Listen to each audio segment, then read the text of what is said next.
Shalom les Koulam. Voilà, je vous ai dit Toda les Lavanin, les Levanins. Comme ça, vous voyez que je sais un petit peu d'hébreu. Et je suis fière de connaître quelques mots d'hébreu. Comme ça? Encore plus. Comme ça. Voilà. Voilà. Donc je disais que j'étais fière de connaître quelques mots d'hébreu. Bon, je suis née au Caire. Mes grands-parents paternels, que je n'ai pas connus, venaient de Roumanie. Et mon grand-père maternel, que j'ai bien connu, venait de Grèce. Mes parents sont nés en Égypte. Mon père a étudié en arabe et il a eu son baccalauréat en arabe. Ça a beaucoup facilité pour avoir la nationalité égyptienne. Donc mes deux parents sont nés en Égypte et nous avions la nationalité égyptienne. Parfois je dis hélas. Voilà. J'ai quitté l'Égypte en 1958 dans de relatives bonnes conditions. Mon père est décédé en 1953, c'est-à-dire bien avant les événements, et ma mère a voulu me faire partir la première parce que j'étais mineure, donc c'était beaucoup plus facile. Je suis partie avec mon passeport égyptien comme étudiante. Les formalités de départ ont été très dures. Chaque fois, on me disait « ça y est, vous avez le visa de sortie, c'est accordé ». Et puis chaque fois, on me disait « non, il y a encore un bureau supplémentaire ». Et le dernier bureau, le bureau des affaires juives, là, il y avait des ex-nazis qui étaient là, des blonds, avec des noms comme Mohammed. Voilà, voilà. Les nazis, elle les a vus au ministère de l'Intérieur? C'était au Mabaches, ça s'appelait. Les Mabaches, voilà. Et donc, on m'avait conseillé de ne pas attendre qu'on m'appelle, mais de me précipiter vers le premier fonctionnaire égyptien que je verrais et de ne pas attendre d'être appelé, parce que si je tombais sur ces nazis, non seulement ils me refuseraient le visa, mais après, qu'est-ce qui pourrait m'arriver encore, hein, d'être emprisonné ou d'être jugé comme traître à la patrie. Donc, je me suis précipitée vers le premier fonctionnaire égyptien que j'ai vu. Et comme j'étais une très jeune fille, j'étais très jeune, on m'avait dit de trouver un prétexte. Et le prétexte que j'ai trouvé, c'est qu'il y avait des hommes qui étaient assis à côté de moi et que je ne voulais pas rester avec les hommes, donc il fallait tout de suite m'interroger. Ça m'a permis de partir donc dans de bonnes conditions comme étudiante en Suisse, en psychologie. Et donc, oui, ça paraissait bien au départ, mais quelque temps après, j'ai été déchue de la nationalité égyptienne. Par correspondance? Comment? Par correspondance, on t'a déchu de ta nationalité? Au consulat d'Égypte. Au consulat, voilà. Le consul m'a expliqué que, voilà, il tenait mon passeport à la main, je devais envoyer une procuration à ma mère parce que je venais d'être majeure. Et puis, il tenait mon passeport à la main, il avait deux personnes à côté de lui, et il m'a dit, écoutez, votre procuration comporte une erreur. J'ai dit, bon, alors on peut peut-être la corriger. Il m'a dit, lisez. Et j'ai lu, je sous-signé Gloris Weinstein, citoyenne égyptienne. Et là, il m'a dit, ma sœur, parce qu'on s'appelait ma sœur, mon frère, ma sœur, c'est là l'erreur, vous n'êtes plus égyptienne. Et c'est comme ça que j'ai su que je n'étais plus égyptienne.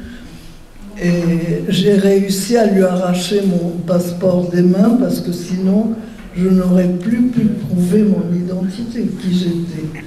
Voilà. Après, je suis restée en Suisse.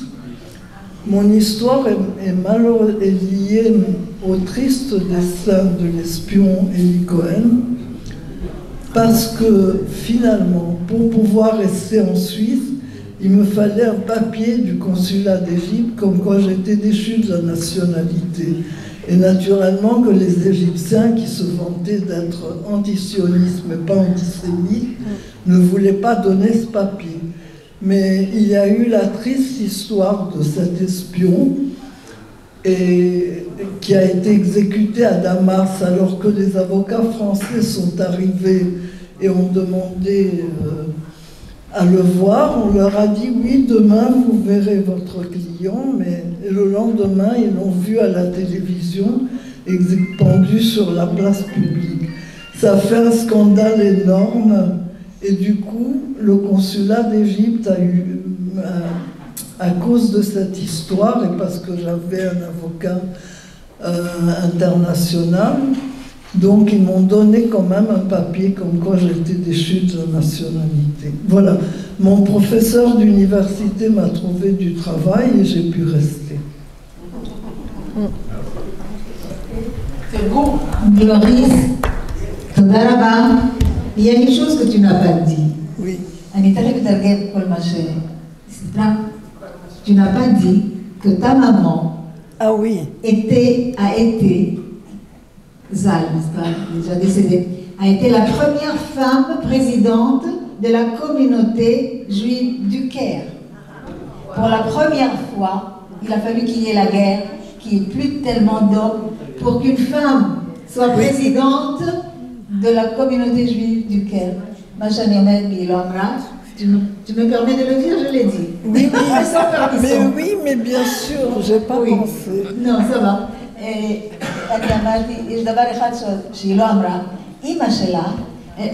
Son prénom, c'était quoi, son petit nom? Le prénom de ma mère, c'était Esther. Esther, voilà. Ima Shela, Esther Weinstein, elle est née quoi? Elle est née quel nom de famille? Shaki. Shaki? Shaki. C'est bien. Elle était égyptienne? Je pense que ça devait être du grec, Shaki. Elle est grecque. Shaki, Shaki c'est grec, elle a dû venir peut-être. Peut-être que ses parents ou ses grands-parents sont venus. Mais elle est née en Égypte. Elle est née en Égypte. Elle est née en Égypte. Et mon père aussi. Oui.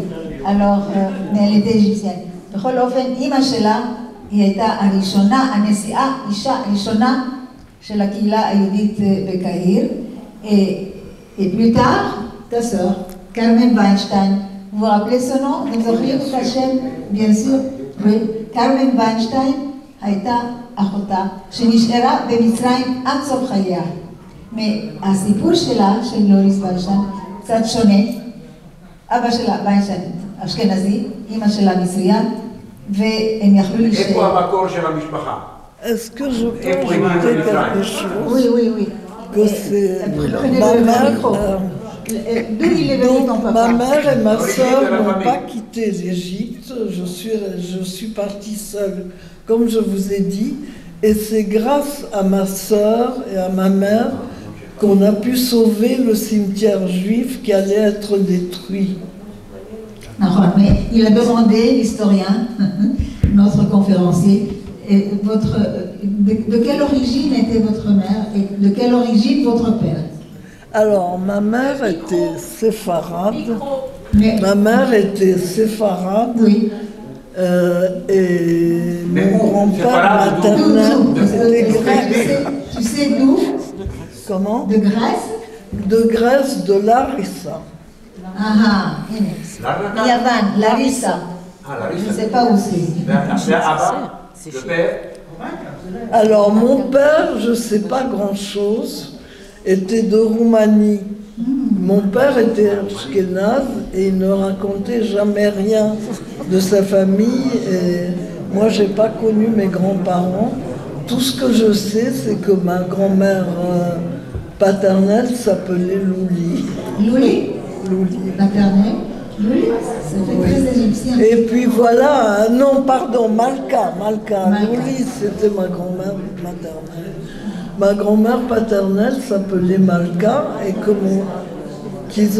quand ils ont quitté la Roumanie, ils ont été en Haute-Égypte et c'est comme ça que mon père, je crois, a simplement été à l'école publique.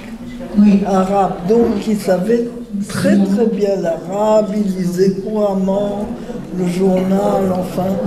Et il savait l'arabe mieux que le français. Alors, il dit que le temps court et il faut raccourcir un peu. Bon, Malassot, j'aime bien entendre ces histoires, alors je me laisse aller les écouter. Ça me fait tellement plaisir d'écouter l'histoire des autres, c'est important.